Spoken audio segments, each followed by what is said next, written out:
Então, se você tem papel e caneta, comece a anotar, que vai começar o treinão agora. 1 Coríntios 16, 9. Os inimigos do crescimento. Diz assim, 1 Coríntios 16, 9. Porque uma porta grande e eficaz se abriu, e há muitos adversários. Então, queridos, a partir do momento que você começa a se levantar para fazer um trabalho relevante, né? E o trabalho com células, né? Quando você começa a trabalhar de maneira saudável, como a gente tem aprendido nesses dias, rapidamente você começa a ter resultados, né? As pessoas começam a ir, as pessoas começam a ter suas vidas transformadas, sua célula começa a multiplicar. Porém, nessa hora, os inimigos começam a se levantar. E nós temos vários inimigos, talvez os que eu citei aqui nem seja, né, o que você já tem enfrentado, né? Mas a gente sabe que o principal inimigo é o diabo, né? É o nosso adversário, né? Isso é bem notório. Um segundo inimigo que a gente tem, eu acho esse até um pouco mais perigoso do que o diabo, é você mesmo, tá? Porque, queridos, só você pode frustrar o plano de Deus para a sua vida, tá? Não tem principado, não tem potestade, não tem nada que possa frustrar aquilo que Deus tem para você, a não ser você. Tá?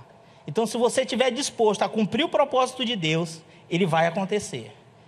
Agora, se você não tiver, dificilmente ele vai acontecer. Tá? Então, por incrível que pareça, o inimigo que eu quero falar nessa manhã não é o diabo. Eu quero falar de alguns. E o primeiro que eu quero falar, se você estiver anotando, anota aí, é a falta de fé. Falta de fé é o primeiro inimigo do crescimento.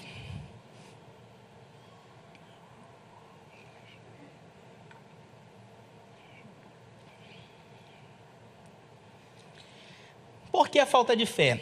Muitos líderes estão por aí diariamente fazendo suas células, né? Aqui na igreja as células funcionam em vários dias diferentes. Então eles estão aí fazendo suas células, trabalham, mas muitos deles não creem que Deus pode fazer algo ainda maior do que aquilo ali que ele tem feito. Tem líder, eu já vi, presenciei, tudo que eu estou falando aqui, eu vou falar aqui, tudo foi presenciado. Líder dizendo assim, o meu sonho é continuar aqui como líder de célula até Jesus voltar. Que sonho mesquinho, né? Tu não pensa em multiplicar essa célula, rapaz. Não, aqui está ótimo, está na bênção, aqui com os irmãos, aqui todo mundo se ama, todo mundo se adora, né? Então, às vezes, falta fé para isso, para crer que Deus pode fazer algo ainda muito maior. Hebreus 11:6 diz que sem fé é impossível agradar a Deus.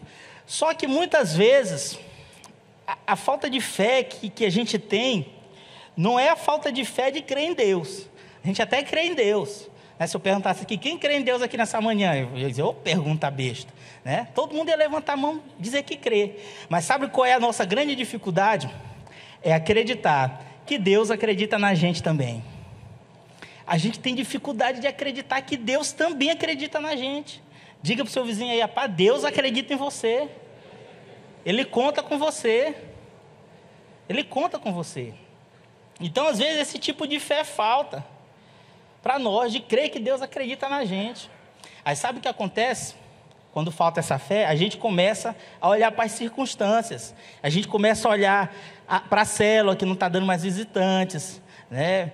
Rapaz, nunca mais deu gente nessa célula. Olha, não desanime, não olhe para a circunstância. Creia na palavra de Deus. Creia no que Deus determinou para você. Não olhe para a circunstância. Olha, gente, eu passei liderando célula um período que só dava eu e um vizinho que eu tinha. Meses. E eu convidando, não era falta de convidar não. Eu convidava e nada. Mas era o período da resistência, né? O período que as coisas, né? Então, a gente precisa deixar de olhar para as circunstâncias e olhar para Deus. Porque cada vez que a gente olhar para nós, mais difícil vai ficar. Cada vez que a gente olhar para as dificuldades, para os problemas. Vocês já perceberam que quando a gente começa a passar problema, eu não sei se acontece nas outras gerações, mas na que eu liderava, quando o líder começava a passar um problema, a primeira coisa que acontecia, fechava a célula. Primeira coisa que eles fazem, fecha a célula, deixa de vir para a igreja como se isso fosse resolver o problema, né? Outra coisa que acontece muito, o cara está lá desempregado, não, eu quero receber um emprego, irmão. Vamos orar, e ora na célula, o irmão recebe um emprego. O que acontece? Ele some. Some, não aparece, não tem quem faça aparecer. Aí quando perde o emprego, irmão, eu quero voltar, sabe que o Senhor tem um chamado para mim nessa obra, né? Aí rapidamente ele aparece, né? E o que acontece? Às vezes a gente vê ao nosso redor, a gente vê tantos líderes crescendo, tantos líderes, né, desenvolvendo, multiplicando, né, tantas células rompendo, e a gente olha para aquilo dali, e a gente começa a usar algumas desculpas, como se a gente não fosse capaz daquilo. E a gente começa a usar desculpas. Mas a geração do Alan cresce porque lá ele tem um monte de gente boa com ele, né? Aqui eu só tenho só mala. Mas o Alan tem muita gente boa. Não sei quem tem não sei quem. Não, porque as células são lá do pastor André, são lá no Renascença. Então lá multiplica mais, porque lá o povo tem dinheiro.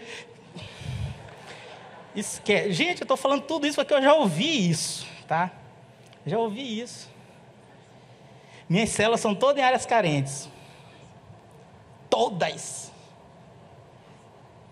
Acho que não tem um discípulo que tem uma renda de mais de 5 salários mínimos.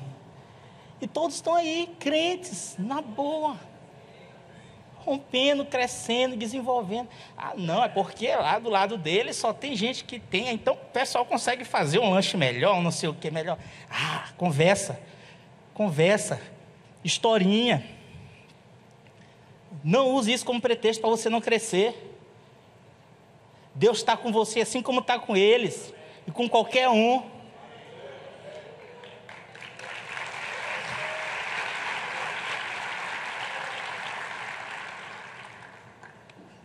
Você só precisa ir, tá? Deixa o resto com Deus.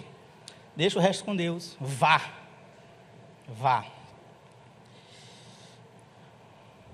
'Outro inimigo. 10 horas, tem que correr, gente. 10:10. O medo. O medo é outro inimigo do crescimento, tá? Eu estou dando os inimigos aqui mais sutis, tá? Por que eu não quis falar do diabo? Porque está muito na vista que ele é nosso inimigo. Eu quero falar aqueles bem sutis, aqueles que a gente nem percebe, tá? É só desses que a gente vai falar aqui nessa manhã. O medo, né? Então, muitos líderes, eles acabam ficando estagnados na sua caminhada por causa do medo. Por causa do medo. Essas pessoas, elas esquecem que para expandir o reino de Deus e sua liderança, elas vão precisar correr risco. Você já imaginou se o pastor Joaquim tivesse medo? Não vai dar certo. Não vamos levantar essa coisa aqui, porque é na lama, já viu se isso afunda? Então o medo, ele paralisa a liderança. Paralisa, e o medo faz a gente não crescer. Sabe o que a gente tem medo às vezes? A gente tem medo de levantar um líder. A gente tem medo de levantar um líder em treinamento, sabe por quê? Se você fizer uma sondagem em todas as células da igreja, a grande maioria, a maior dificuldade é o líder em treinamento. É levantar um líder em treinamento. Sabe por quê? Porque sempre que a gente vai levantar um líder em treinamento, qual é o critério que a gente usa? A gente faz um comparativo da pessoa conosco, né? A gente faz aquele comparativo, cara, não dá para ele. A gente tenta comparar ele com a nossa liderança, né? E nós somos tão, né, mega crentes que aquele cara não vai conseguir desenvolver um trabalho igual a gente faz. Então a gente tem medo de levantar a pessoa. Tem medo de arriscar, queridos. Líder precisa correr risco. Precisa. Vai ter que correr uma hora. Se ele quer expandir, uma hora ele vai ter que correr risco.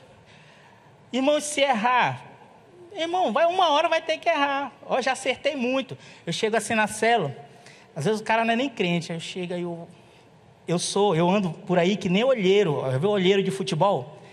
Assim que eu ando, procurando, né, a nova revelação. Assim que eu ando. Aí eu chego na célula e eu fico, cara, é esse ali.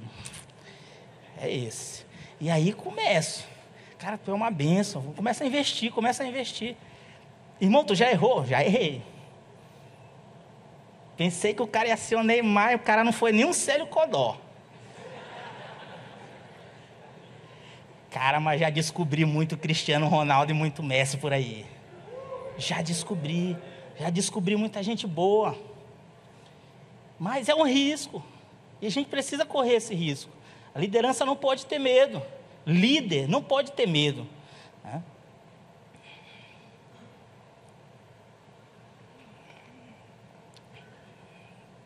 Porque quando a gente tem medo, o que acontece? A gente começa, mais uma vez, a olhar para nós. E quando a gente olha para nós, o que acontece? A única coisa que a gente vê quando a gente olha para nós mesmos é incapacidade. O que mais que a gente... Limitação. Eu não sei, eu não posso, eu não consigo. Quando a gente olha para nós, essas são as únicas coisas que a gente vê. Mas, queridos, a Bíblia diz que você pode todas as coisas em Cristo Jesus.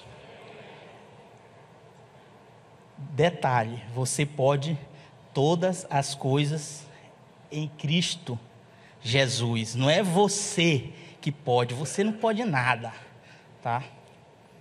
Você não pode nada.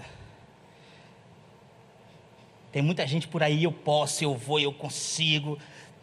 Sem Jesus, nada. Sem Jesus você está entrando num barco furado. Em Jesus você pode todas as coisas, todas. Somente nele. João 15,5, Jesus disse assim, olha, sem mim nada podeis fazer. Nada. Em versão nenhuma você vai achar assim, ó, sem mim você consegue algumas coisas, mas outras não. Não, todas as versões você vai ver. Sem mim, nada. Quando é nada, é nada. Nada podeis fazer, tá? Então, não tenha medo. Creia em Jesus. Creia que Ele está com você e que nele você pode todas as coisas. Amém? Terceiro, já falou, falta de fé, o medo. O próximo inimigo, esse aqui é um inimigozão. Desorganização. Esse inimigo aqui é terrível, gente. Terrível. Eclesiastes 3:1, a Bíblia diz assim, ó, tudo tem o seu tempo determinado. E há tempo para todo propósito debaixo dos céus. Querido, isso fala de organização. Se você ler Gênesis, o primeiro capítulo de Gênesis, ali, a parte da criação, você vai ver que tudo foi feito em uma ordem, né? Quando você começa a ler, a primeira coisa que a Bíblia diz ele começa a falar e diz assim, haja luz. Por quê? Porque para trabalhar no escuro não dava, né? Então tinha que ter luz. Então a primeira coisa, haja luz. E começou, se você ver todo o processo, foi ali, né, organizado. Então, Deus é um Deus organizado. Então, muitos líderes, eles querem crescimento, eles querem multiplicar, porém, eles querem fazer de qualquer jeito. Diga para o seu vizinho, de qualquer jeito no reino de Deus não funciona. Não funciona de qualquer jeito, tá? O reino de Deus é organizado. Então, se você quer ser um líder multiplicador, frutífero, a primeira coisa que você precisa fazer, em primeiro lugar, é organizar a sua vida. A sua vida é a primeira coisa que precisa ser organizada. Porque, queridos, a sua vida, ela fala mais do que suas palavras. Então, a primeira coisa que um líder precisa organizar é a sua vida. A maioria dos líderes, eles lideram células, né, ou nos seus bairros, né, ou na comunidade próxima. Então, o testemunho nessa hora conta muito. Imagine um líder todo desmantelado, a vida toda estrambelhada, chegar lá, vamos participar da minha célula. Não, que é célula? Não, é um negócio de Deus lá, que Deus transforma, Deus muda quem, cara? Que tu está do mesmo jeito, até hoje. Então, a primeira coisa que o líder precisa organizar é a sua vida. Outra coisa que ele precisa organizar, a sua liderança. Um líder, queridos, ele precisa ser, e quando eu falo de líder, em todos os níveis, ele precisa ser organizado com suas agendas, com seus compromissos, com seus horários. Gente, não sei porquê, Mas crente tem uma dificuldade com o horário, gente. Vou contar um testemunho para vocês. Tem um pastor de uma igreja que lá no São Cristóvão, aí ele queria implantar a visão celular lá, e ele me procurou. Eu disse, tudo bem, vamos marcar uma conversa antes, que eu sempre gosto de uma conversa antes, para sondar qual é o verdadeiro motivo dele estar querendo, né? Botar a visão lá. Afinal, eu estou indo lá, eu não estou indo sozinho, eu estou levando comigo aqui a Igreja Batista do Angelim, né? Onde eu for, Jesus vai comigo, mas o Angelim também vai. E a gente tem que prezar por isso. Então eu disse, não, vamos conversar primeiro. Vamos, que horas? Eu disse, 8 horas eu estou lá na sua casa. Ele, tá, vou lhe esperar. Beleza. Deu 10 para as 8, cheguei lá com minha esposa na casa dele, ele ainda estava só no shortinho, né? Ixi, rapaz, não estava nem esperando ainda. Porque ele, não, eu vou te dizer a verdade. Ele me disse a verdade, eu sou do Sul, vim para cá há 1 ano. 1 ano. E uma coisa eu percebi aqui nas igrejas aqui do Nordeste. Os cultos são marcados para começar às 7 e começa às 8.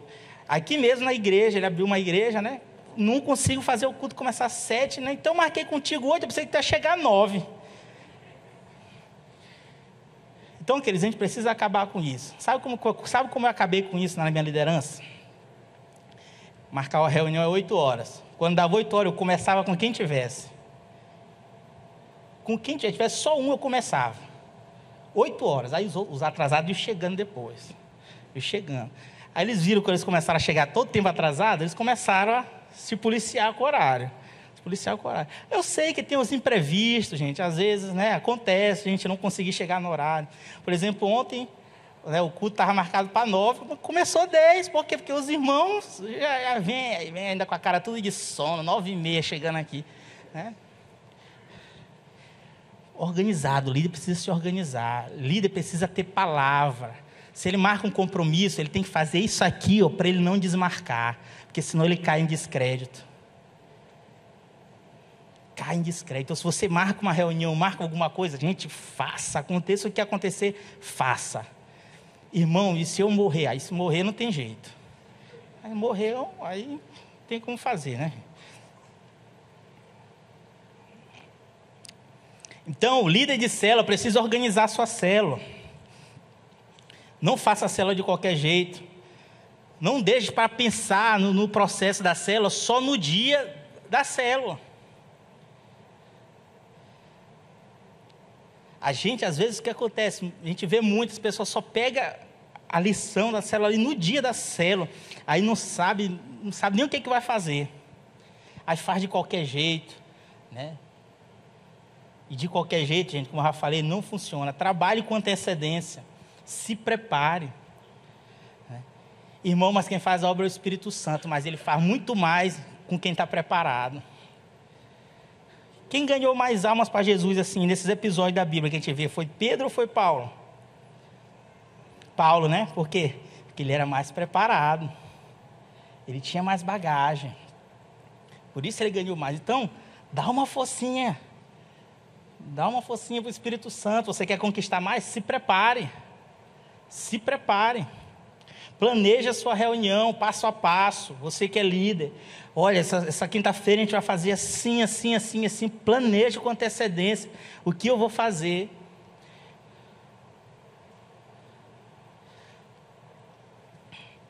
Planeje, queridos. Eu já planejei quando eu liderava a célula, até as pessoas que eu ia convidar. Mas essa semana eu vou convidar fulano, fulano e fulana. E eu começava a orar por essas pessoas. Durante a semana, quando chegava no dia de convidar, 80% das pessoas que eu orei, que eu disse que ia convidar, elas iam. Porque como o pastor Rodrigo falou ali, isso aqui não é Herbalife, não é Inodê, não, isso aqui é a igreja do Senhor. A gente tem que saber onde é que a gente está lidando. A gente está lidando com o reino das trevas. E no espiritual, então a gente precisa ganhar as pessoas no reino espiritual. Ore, jejue por elas, que vai dar certo. Agora, de qualquer jeito, não dá certo. Sabe por quê? Porque Deus, ele não pousa sobre desordem, tá? Deus não pousa onde há desordem, gente. Onde Deus se manifesta, ali tem que ter ordem, tá? Então, não caia nesse erro de que muitos líderes têm cometido. Muitos líderes, eles chegam faltando 5 minutos para a célula, ele ainda não sabe nem qual é o estudo que ele vai dar, ele vai lá, pega a revista, abre, deixa eu ver aqui o que o Senhor quer falar hoje, né? Ah, que legal, esse estudo aqui é legal, né? Irmão, mas e o preparo? Não, irmão, não precisa de preparo, precisa de unção. A unção é muito importante, gente, mas se preparar também é de Deus, tá? Se preparar também é de Deus. A unção é fundamental, mas se prepare, tá bom? Outra.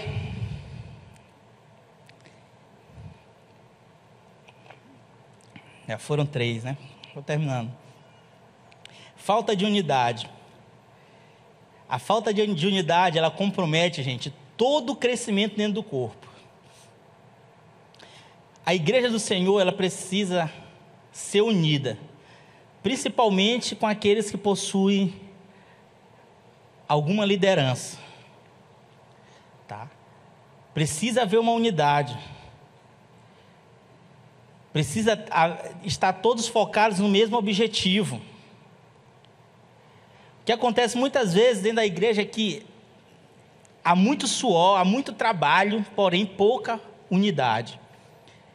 Há muita gente trabalhando, porém cada um fazendo do seu jeito. Do jeito que acha melhor. Durante muitos anos na minha vida, eu ouvi uma frase que dizia assim para mim: olha, cada um deve correr a sua raia. Aí quando falaram isso de raia, eu imaginei o quê? Eu numa corrida, cara, eu aqui, o Usain Bolt, né? E aqui, para mim ganhar dos meus companheiros. Era isso que eu imaginava, né? Cada um correr a sua raia. Queridos, a igreja de Cristo não funciona assim. A igreja de Cristo funciona assim, ó, cada um agarra na mão do outro e todo mundo vence junto. Isso é igreja. Isso é igreja. Não é competir. Ah, mas porque eu tenho, minha geração tem que ser mais... Não, eu quero a minha geração maior do que aquela geração ali. Gente, nunca queira ser igual ao outro. Nunca queira ter o que o outro tem. Porque o que Deus tem para você é seu. É seu. Deus fez você tão especial, tão único, que ninguém pode tomar o lugar que é seu. Não fique com medo, não. Irmão, mas eu tenho que correr, senão vão tomar meu lugar. Calma, descansa. O lugar que Deus tem para você é seu, meu querido, tá? Não é de ninguém, é seu. Outro não pode assumir o seu lugar. Então tira isso da cabeça de querer, não, porque eu quero ter a maior geração. Queira, mas nunca se compare. Eu nunca olhei, quando eu era líder de geração, para nenhuma geração e assim, nossa, eu quero ter minha geração igual aquela dali, igual a do pastor Jorge, uma bênção, 200 células, quero ser igual a ele, nunca. Sabe o que eu sempre dizia para Deus? Deus, eu quero esse ano ser um líder melhor do que eu fui ano passado. Eu quero crescer um pouco mais do que eu cresci ano passado. Eu quero ser uma versão um pouquinho melhor do que eu fui ano passado. E Deus sempre foi trazendo o crescimento da maneira dele. Porque, queridos, somos um corpo, precisamos andar em unidade. E sabe o que acontece? Quando a gente anda em unidade, as coisas se tornam mais fáceis.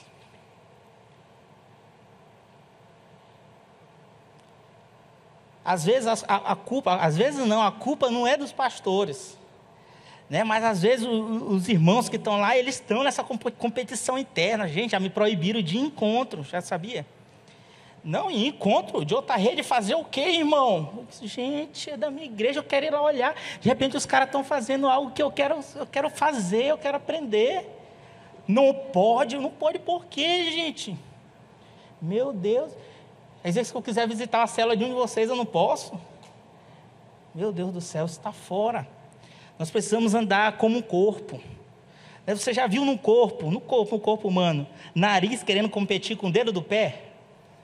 Não há competição, porque o nariz tem a função dele, o dedo do pé tem a dele, totalmente diferente. Nariz jamais vai querer ser dedo. E dedo jamais vai querer ser nariz. Por quê? Porque Deus preparou o lugar que é só dele. E, queridos, Deus preparou um lugar nesse corpo que é só seu. Tá? É só seu, não é de ninguém.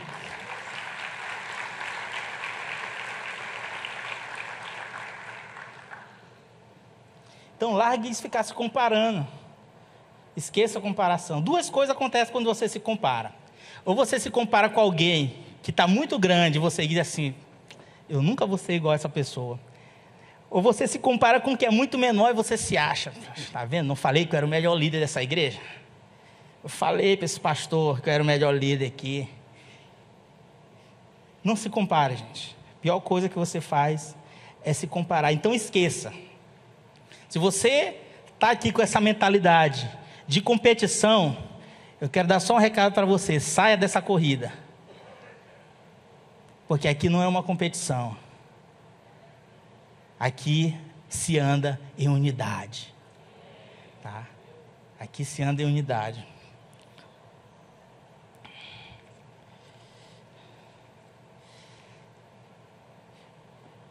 Salmo 133 diz assim: quão bom e agradável que os irmãos vivam em união, ali o Senhor ordena a bênção. Então, quer ser abençoado, meu irmão? Procure andar em unidade. Procure andar em unidade. Em Gênesis 11:6, eu queria que você abrisse comigo. Já estou terminando.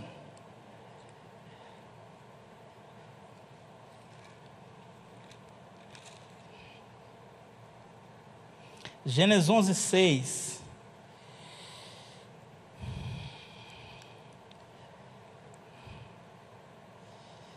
Diz assim, ó: e disse o Senhor, eles são só povo e falam a mesma língua, e começaram a construir. Em breve nada poderá impedir o que eles planejam fazer. Então, queridos, quando a gente é um só povo, que fala a mesma língua, ou seja, tem o mesmo objetivo, nada pode impedir aquilo que a gente pode fazer.